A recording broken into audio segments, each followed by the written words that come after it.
This is problem 7-98E. It's on page 360. Consider a coal-fired steam power plant that produces 300 megawatts of electric power.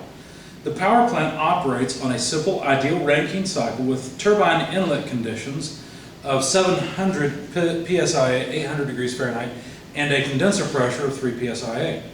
The coal used has a heating value, in other words, energy released when the fuel is burned, of 12,600 BTUs per pound mass.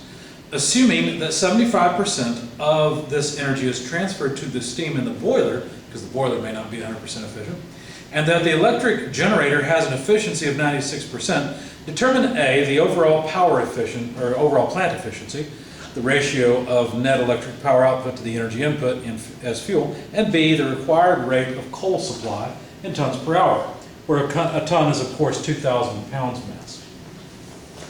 All right, so let's sketch what we have here. It may be helpful in this case to sketch the plant itself. So let's see, we've got a pump, and I want to make this match what you're used to seeing on a TS diagram. So I'm going to put a TS diagram down here, even though they didn't ask for it. It's useful. The standard Rankine cycle is pretty simple. State 1, entrance to the pump. State 2, exit of the pump, pardon me. Going through the boiler to a superheated state 3, then through the turbine down to state 4, perhaps in the saturation region, perhaps outside, we will find out later. But they gave us several pieces of information. They said that the boiler pressure was 700 psia, and they told us, well, I think that was the turbine inlet, but that's going to be the pressure at state 2 also, and that the condenser pressure is 3 psia. So they also told us that the temperature at the entrance to the turbine was 800 degrees Celsius, so we'll note that here. But to set up the plant so that it looks like this, here's our pump with, of course, work coming into the pump. I'll just draw the specific work. And what that does is take the fluid from state 1 up to the boiler pressure at state 2, where the fluid then goes into the boiler, and from state 2 is boiled up to a superheated state, state 3. In fact, let me just turn the corner, because then it's going to go through the turbine and expand. So here's our turbine. Put it on the small end, extract it from the large end. And then the power, this turbine-specific power, if you will, or, well, that's the specific work, but the power output from the turbine, which would be a W dot, goes into a generator. I'll just abbreviate it GEN for generator, that has an efficiency of 96%, so 0.96. Now, what comes out of this is power. Let me, I guess I'll put it there. The power output of the generator ultimately is 300 megawatts. Okay? So then, of course, the output of the turbine is state 4, and it goes into a condenser, which I'll draw like this, because it's steam that comes in and saturated vapor that leaves. Okay? Probably should have just put the arrow right there on the pump, but you get the idea. So there's our flow, and this should match nicely the standard TS diagram, so you can see physically what's going on. Now, some of the information they gave about the heat coming into the boiler, the heat value of the coal, in other words, the amount of energy you get per ton, or per pound actually, is 12,600 BTUs per pound. And the boiler efficiency, though, is only 75%. So what that means is that, yeah, the coal may burn off at 12,600 BTUs per pound, but only 75% of that makes it into the working fluid, the steam, as it flows around the cycle. So So we're supposed to find the overall efficiency.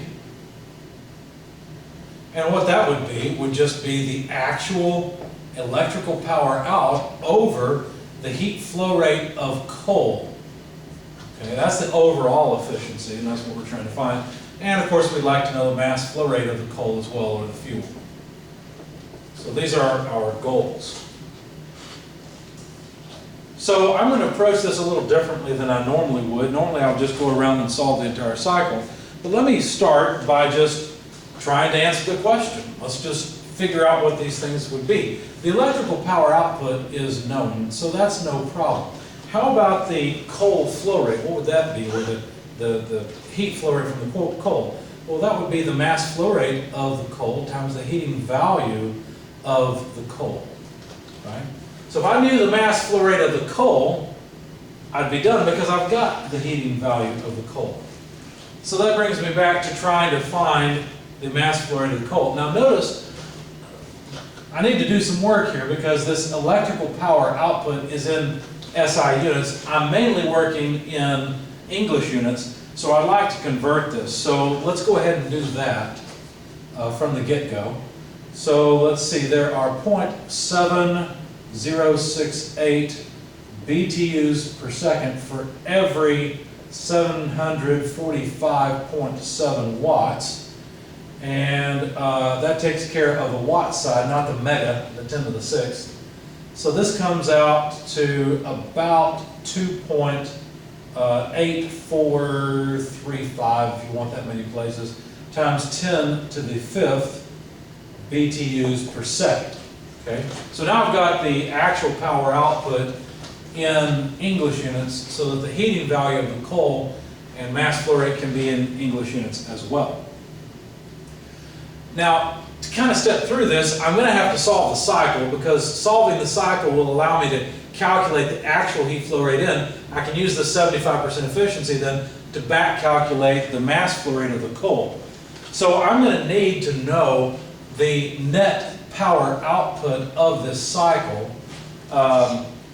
So what I'm going to have to do is say, well, if the generator efficiency is 96%, then I'd have to multiply the generator efficiency by the net power produced by the cycle in order to get the electrical power out.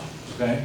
Now notice this is the 300 megawatts. This I don't know yet, but now I can find it because I know the generator efficiency.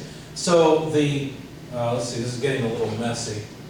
Let me try to save space for my state work, which is going to take all of that over there. So let me just continue with this line. The net power out then must be the electrical power divided by the generator efficiency, just rearranging it, right? So I need to take this number and divide it by 96%. If you do that, then you'll find that this is about 2.962 times 10 to the 5th BTUs per second. That's the net power output, which is the difference between the turbine work and the pump work times the mass flow rate of the working fluid through this cycle, steam. So let me erase this temporarily and come back to it because I need the space. In fact, actually, let me move it over here. So the overall, it's supposed to be a V, overall efficiency, let me just write the last equation. That was the electrical power divided by the mass flow rate of the fuel times the heating value of the coal, or the mass flow rate of the coal. In my notes, I called it, well, I can't spell and talk at the same time. In my notes, I called this fuel, but here I switched to coal for whatever reason. Okay? Now, the net power output of the cycle is equal to the mass flow rate of the working fluid, as I said, times the difference between the specific work produced by the turbine and the specific work consumed by the pump. Okay? And of course, this mass flow rate is not the mass flow rate of coal, this is the mass flow rate of steam. But then the net work by an energy balance is just the difference in the heat flows. Because look, if there's work coming in here and work going out, but thermal energy flowing in here and thermal energy flowing out, well, by an energy balance around the whole thing, the difference in the heat flows must be equal to the difference in the work flows. So I can write this net work out as Q dot in minus Q dot out. So I could write that as the mass flow rate of the steam multiplied by the specific heat flow in minus the specific heat flow out. Notice I went from work to heat flow because I really need to do something with the coal coming in, right, with that heat that the coal gives.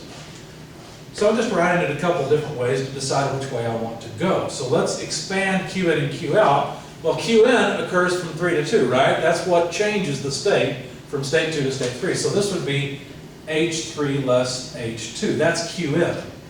Now Q out would occur in the condenser from 4 to 1. So there I need H4 less H1. Okay?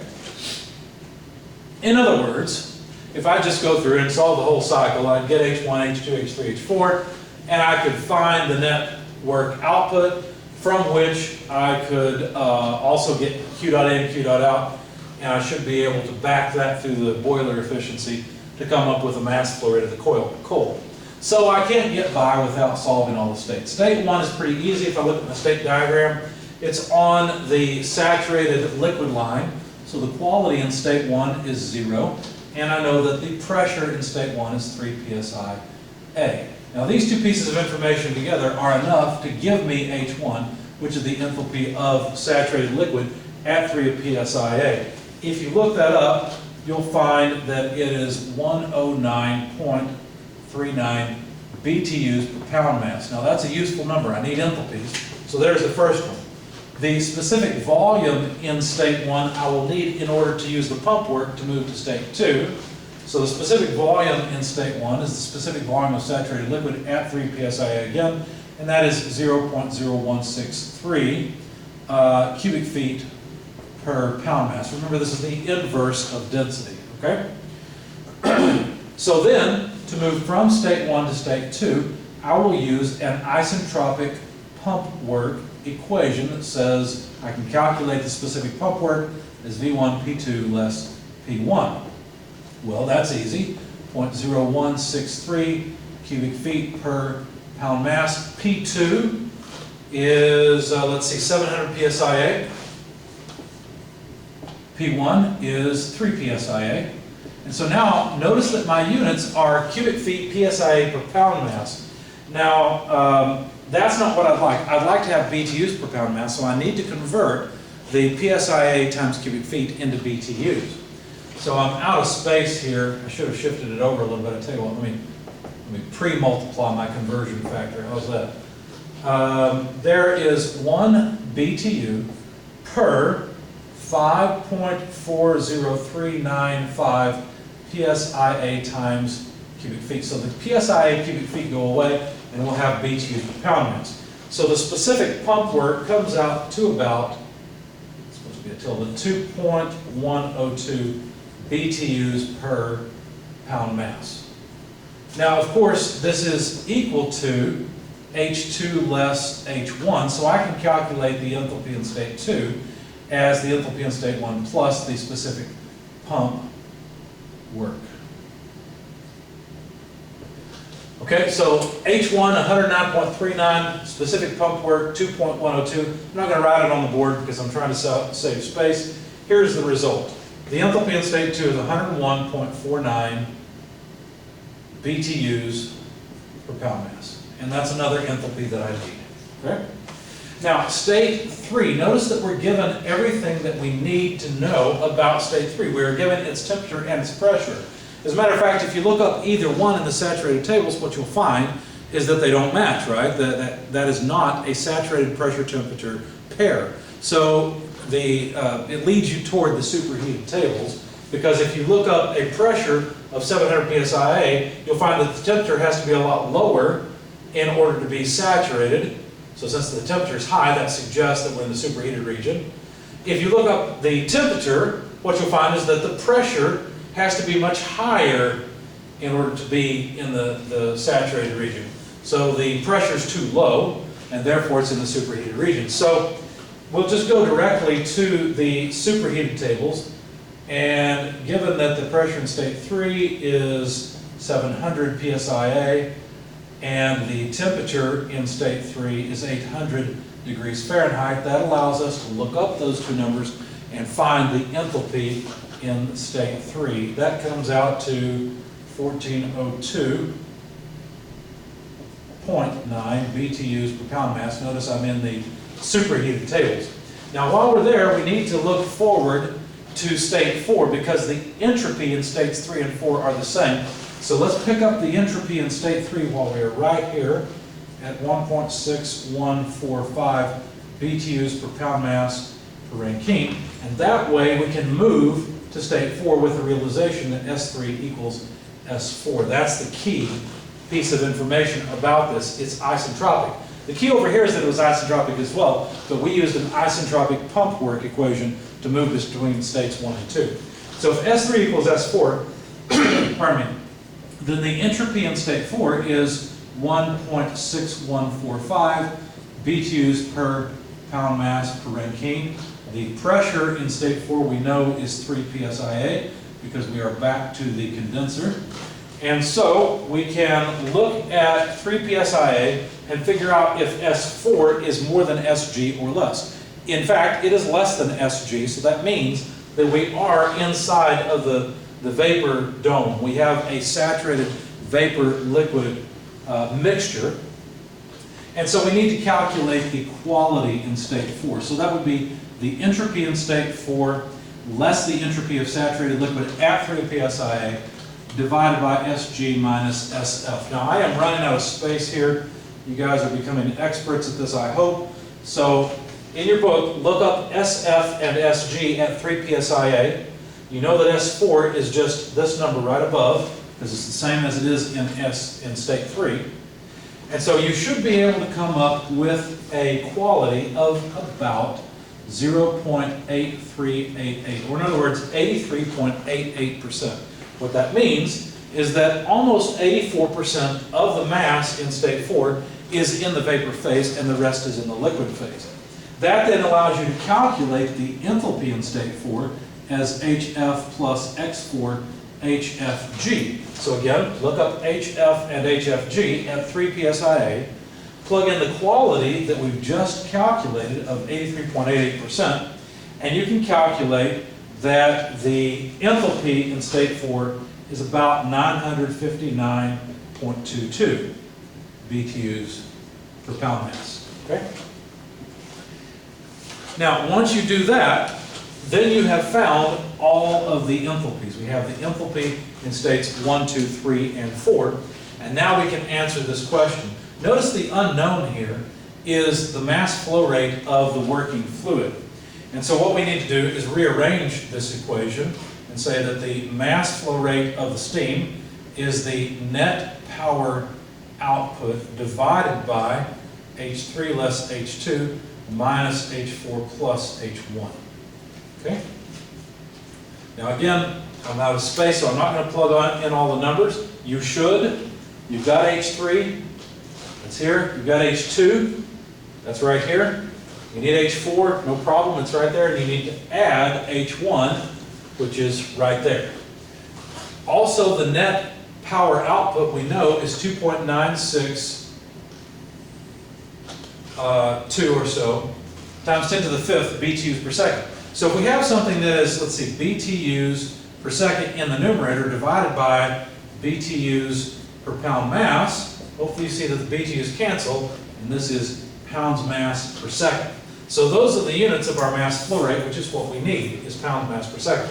So you plug this number in your calculator, plug all those enthalpies in as well appropriately in the denominator, perform the division, and you'll get about 670.77 pounds mass per second. That's a whole lot of flow, right? I mean, if your weight is between 150 and 200 pounds, that's a force, that's true, but you have 150 to 200 pounds mass in your body. This is 670 pounds mass per second going through the turbine, going through the boiler, going through the pump, and the condenser.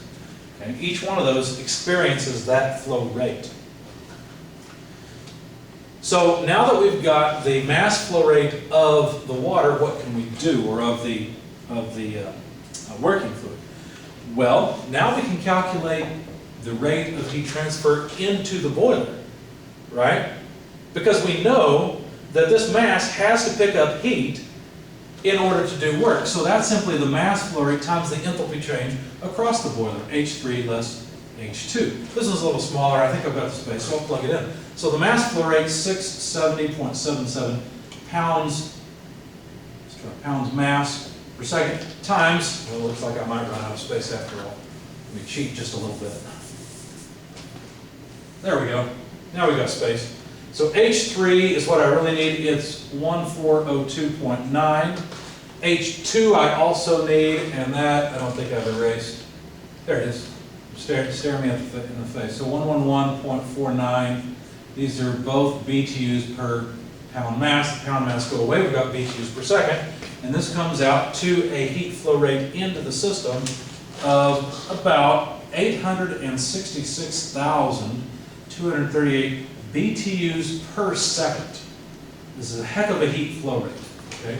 But it's necessary to generate the 300 megawatts.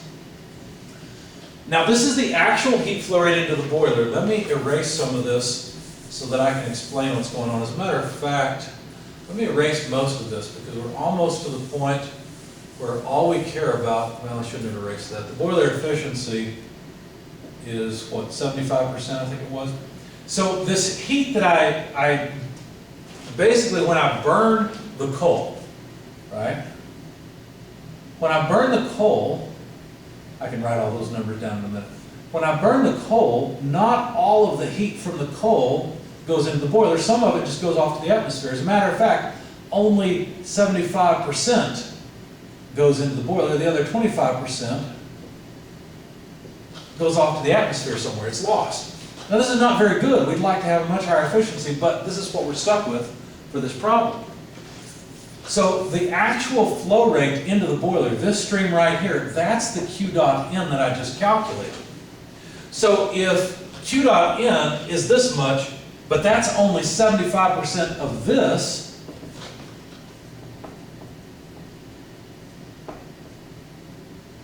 there's my boiler efficiency that they gave me, right?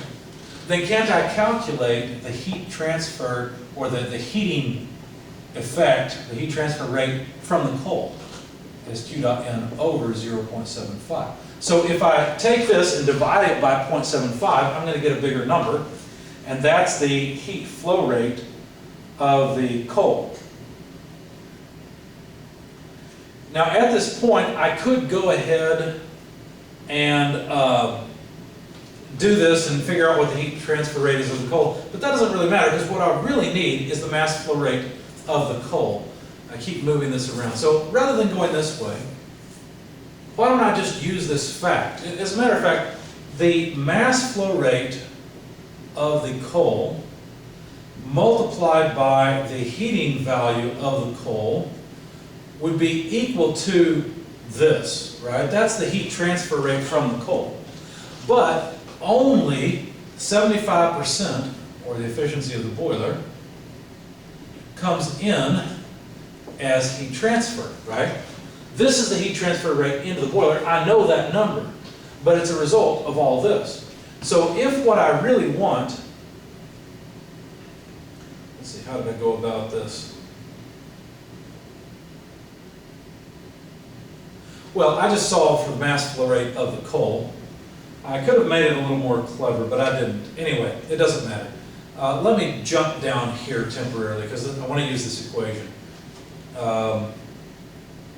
So what I did, probably a better way, but this is what I did. I said the mass flow rate of the coal then can be solved as the heat transfer rate N, which I know, divided by the heating value of the coal, multiplied by the thermal efficiency, or the efficiency of the boiler, not thermal efficiency, but the efficiency of the boiler. So the mass flow rate of the fuel then is 866,238 BTUs per second, divided by the heating value of the coal, 12,600 BTUs per pound mass, times 75%. And that came out to about 91 0.67 pounds mass per second, but I don't want it in pounds. To measure coal in tons. So to change it, I need to multiply 1 ton per 2,000 pounds, and I don't want seconds, I want a flow rate per hour, because that's what they asked me for. So let me get rid of this again so I have a little bit more space. So times 3,600 seconds per 1 hour. And so let's see, the seconds go away, the pounds mass go away, and I'll have tons per hour of coal flow rate. That comes out to about 165 ton per hour. So there's the mass flow rate. There's the, if you think of miles per gallon or gallons per time in your car, that's what we got here, tons per hour of coal to feed this beast so that it can produce 300 megawatts. Okay? The book has 183.8. I think they're wrong. I think they messed up somewhere, but I don't know where they messed up. Unless I've got a mistake, which is possible, I confess. Now the overall efficiency, going back to right here. I'll just work from my notes. Clear a little bit of space here, there we go. The overall efficiency then would be the electrical power out divided by the mass flow rate of the coal and the heating value of the coal. But we know the electrical power out is 2.8435 times 10 to the 5th BTUs per second.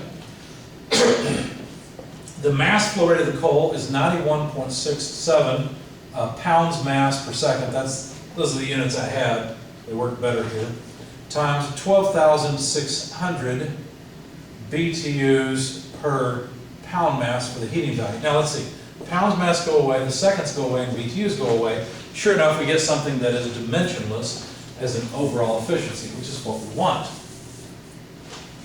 This comes out to 24.6%.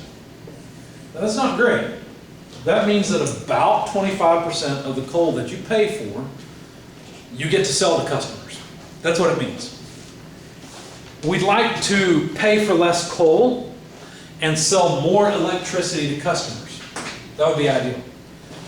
Now, what if you were the engineer at this power plant and someone said, well, this is not good enough and you're a thermo expert now, so why don't you figure out how to increase the efficiency of the thermodynamic cycle? Why don't you figure out some, maybe an open feed water heater on your boiler, or some regenerated steam? Well, you haven't learned about that yet. That's another course. So what would you do? Well, you should probably realize that's a pretty crappy efficiency on the boiler, 75%. If there was some way to capture more of that heat from the coal and put it into the steam that's going through the cycle, we'd immediately increase the efficiency. And so that would be my plan of attack, is to increase maybe it's a combustion efficiency, maybe the coal's not completely burning, maybe it's not being pulverized properly, because as coal comes in a power plant like this, it's always pulverized, it's basically turned into dust. Maybe the flame's not burning right in the boiler, and so we're generating a lot of soot. Maybe our air scrubbers, which are required by the EPA, maybe those air scrubbers are having to work overtime because we're generating so much soot and junk because we're simply not burning the coal efficiently. I would concentrate on the boiler. That would be my plan of attack for improving the efficiency of this system. And there's a good opportunity here, because look, what will happen is the required flow rate of coal will go down, and that'll make the efficiency go up. In fact, you can figure out the efficiency gain by simply taking this and dividing it by 75%. If you could get 100% of the energy from the coal, divide this by 75% or 0.75, and that would be your ending efficiency.